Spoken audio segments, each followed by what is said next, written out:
I'm from the future. I came here in a time machine that you invented.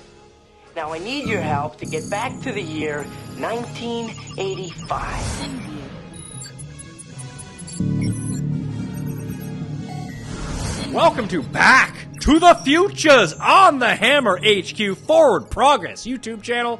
Remember to smash the like and sub to the channel. Tell your friends about the Hammer HQ and the Hammer.bet for all your betting needs. I'm Pat Mayo, joined in a futures battle with Tim Andercust on one side versus Jeff Fienberg on the other side. They've been building up portfolios of NFL future bets all season long, and as Jeff will tell you, he is jealous of Tim's book at the moment.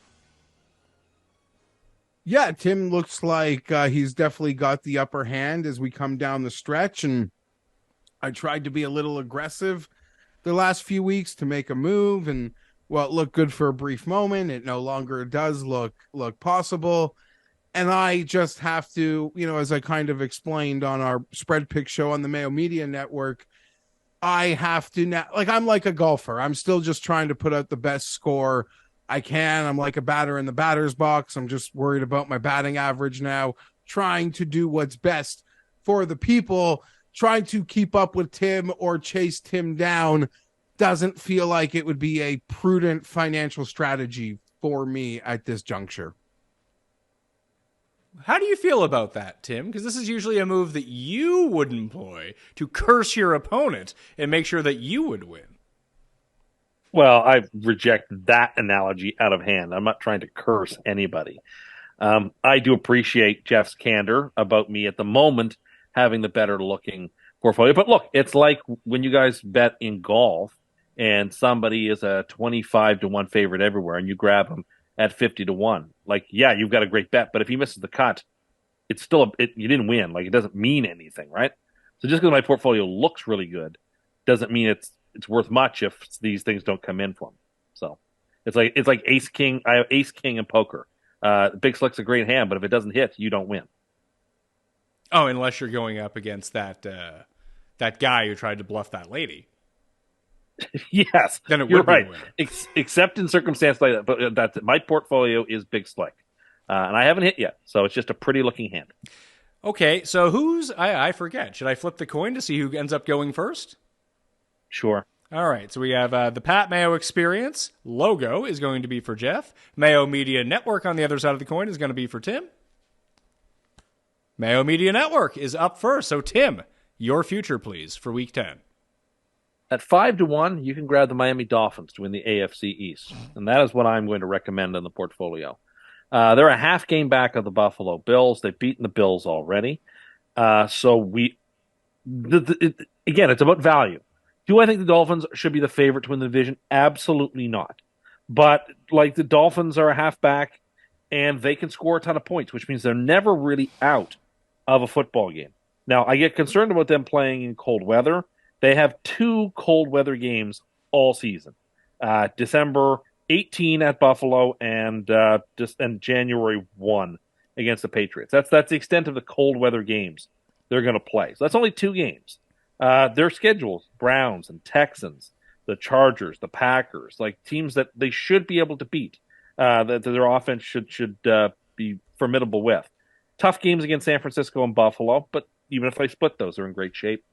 Just at 5-1, Buffalo doesn't have the hardest schedule either, but they still have to play all the divisional games, and they struggle in division, as Bills fans will attest. I just think at that number, it's silly for Buffalo to be a minus 500 and for the Dolphins to be plus 500 to win the AFC East. It doesn't make a lick of sense. There's tremendous value to take Buffalo here, or to take Miami here.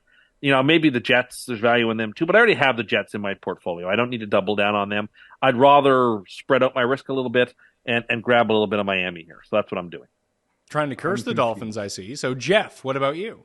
Again, as we discussed on our Spread Pick show on Mayo Media Network, I don't know what's genuine about that Tim rant or his current status of the Dolphins against everything he has pretty much said for 9 consecutive weeks about the Dolphins. This seems like there's ulterior motives there, but I don't mind that bet at all. And I would honestly say, if that's a bet that you are truly making, I know Tim can't double dip for the portfolio, but I would suggest if you're into the Dolphins at 5-1 because you think that there's a real injury with Josh Allen, I think you got to supplement that as well with the Jets and maybe even take all three teams in the division if you believe in the Patriots, who are 5-4. Just take them all. We have the same record, just by the way, same betting odds. Both the Jets and Patriots are 20-1, which is kind of insulting. But anyway. Yeah, I would lean Jets because they have the head-to-head, and I've actually used some research time today to consider making my pick under Patriots 8.5 as they sit here right now. Well, but the reason, what'd you say if the odds were? The Patriots and Jets have the same odds, Tim? 20-1, yeah. To win the division? Yes. I think that would have to do with, obviously, what are the Bills? Minus what? 500. Minus 500. Minus 500. So I think the way that you have to look at it is if they were to lose the division, yeah, the Jets have the win over them already, but two of the Patriots' wins upcoming that they would need to have to win the division would be against the Bills because they play them twice still.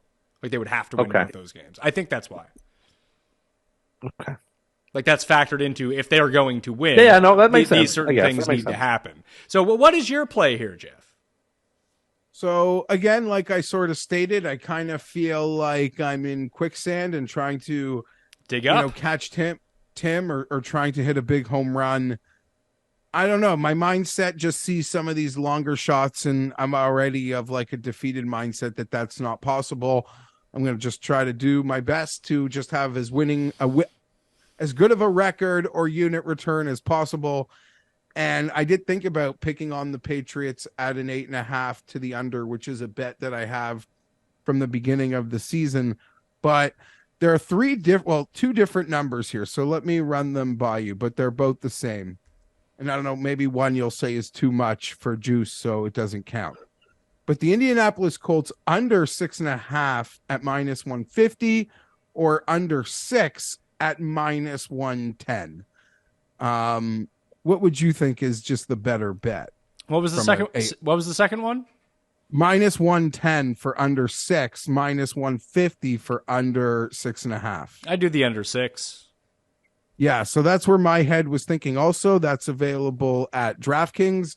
The Colts with 3 wins right now, that would require them under Jeff Saturday to finish their season 4-4. I do not to get to 7, which would make you lose your bet. I do not think that's possible. I do not. Even in that division, there is one Houston game left at week 17. By the time we get to week 17, Houston could maybe even be favored in that game. I picked on Carolina's win total when they fired Matt Rule, and I'm going to pick on Indy's win total, because I believe that the tank is real, and I don't think their schedule, I don't think there's really many winnable games for them, certainly not 4 of them. I don't see them going 4-4 under Jeff Saturday to make me lose my bet. So Indy under 6 wins, minus 110. I was looking at a few here. I want to run these ones by you because there's 2 in particular that made no sense to me. The Rams are 2-1 to make the playoffs right now. The Cardinals are 10-1 to make the playoffs right now. Doesn't that seem strange? Considering that, I guess that just suggests that people have just given up on the Cardinals. They had the same amount of wins right now, and they play each other this week. Get you. There is a public. The perception is a lot of people have not abandoned or willing to abandon the Rams just yet. There still seems to be a belief in them, and I honestly think that belief in them in some ways is showing up in this week's point spread to a certain degree as well. Listen, I'm not here saying that I think that the Cardinals are going to make the playoffs, but if you ask me to bet one of those 2 things, I would take the team that is 5 times the odds of a team that they're 3-point dogs to on the road this week. Yeah. The Rams' odds are too short, and the Cardinals' odds are too long. I mean, the Cardinals' odds are probably correct, but compared to the Rams' odds, they seem like gold. Yeah, I don't know. In the NFC, we're like it's not going to take more than probably 9 wins. I wouldn't. Yeah, fair enough. Well, they still have to play the 49ers twice. Yeah, well, here's the weird thing about it. If you kind of zoom out a little bit, where's division winners? What is Arizona to win that division? Because I don't think that's inconceivable. If it's something like 0-2 versus Seattle. Okay, that's fine. Like you're under the impression that Seattle's kind of a pumpkin anyway. So let's say they only win 8 games or something like that. Obviously, the Cardinals would have to play well in order to do this, but part of that would be beating the 49ers twice. Yes. So the Cardinals pull the Suedo, is that the word? Like now you're going to make fun of me again. The Rams have better odds to win the West than the Cardinals do to make the playoffs, which seems insane. Yeah, I don't agree with that either. It's like Suedo Cardinals. Then instead of starting 7-0, you're saying they're going to like finish 7-1. I'm not saying that they are, but I'm saying by the odds, 30-1 to win the division, 10-1 to make the playoffs. There's more of a path there because the books, and I don't want to say that they're overvaluing the 49ers, but they really believe in the 49ers, who are 4-4. Yeah, the books love the 49ers on They every do. metric. I mean, they're favored to win the division, despite being 2 games back. Yeah.